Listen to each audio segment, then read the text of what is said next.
untuk memahami kenaikan titik didih dan juga penurunan titik beku, di sini ada gambar wadah yang berisi dengan air. Di sini ada warna ini ada gelombang ini adalah air, dan yang warna kuning ini adalah misalkan glukosa, yang mana rumus kimianya yaitu C12H22O11. Apabila ke dalam air yang mendidih pada 100 derajat Celcius ini dimasukkan gula, ternyata air itu tidak mendidih lagi, walaupun air tetap dipanaskan di atas api kecil.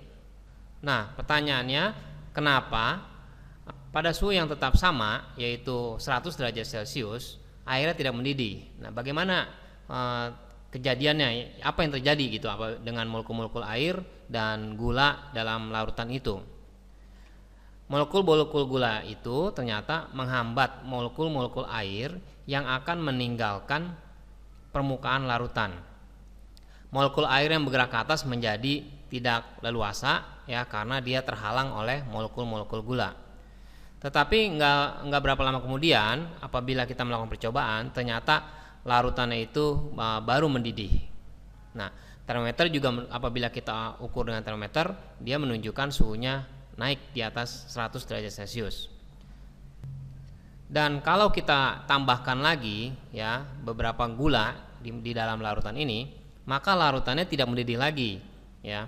Ini disebabkan yang seperti sebelumnya, karena air-air itu terhambat untuk meninggalkan permukaan larutan oleh karena adanya molekul-molekul dari gula. Namun setelah beberapa saat dia akan mendidih lagi dengan suhu yang lebih tinggi lagi, ya.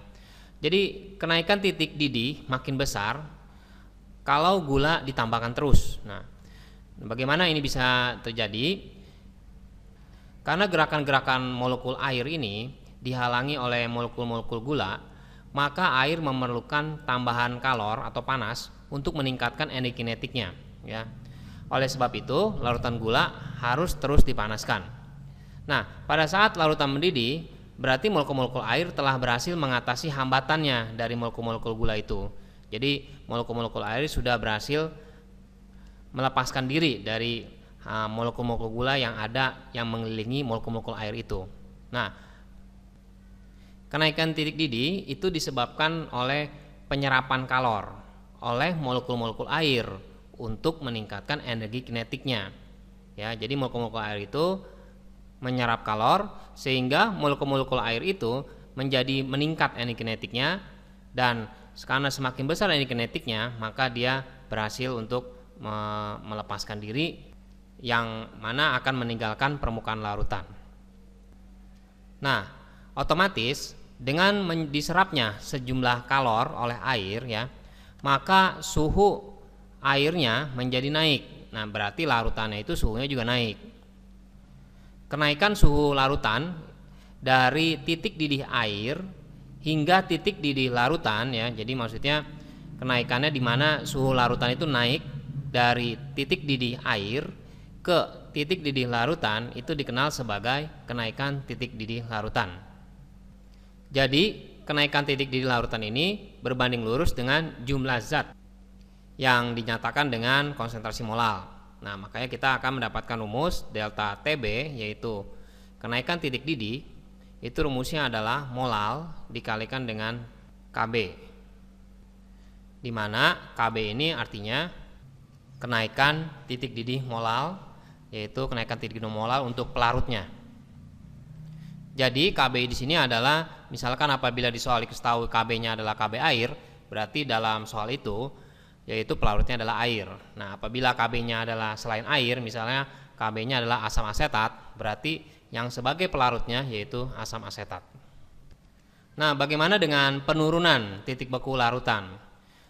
Ceritanya sama, titik beku larutan dengan penurunan titik beku larutan dengan kenaikan titik didih larutan. Molekul-molekul air yang akan membeku, ya, itu terhalang oleh molekul-molekul gula sehingga makin sulit untuk membeku. Seharusnya kalau dia nggak ada molekul gula, air itu membeku pada suhu 0 derajat Celcius.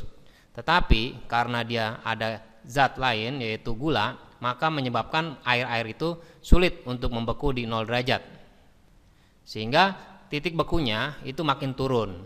Nah, inilah yang menyebabkan terjadinya penurunan titik beku. Nah, untuk rumusnya, untuk delta TF ya atau penurunan titik beku, rumusnya hampir mirip, yaitu molal dikali dengan KF, di mana KF ini adalah tetapan penurunan titik beku molal.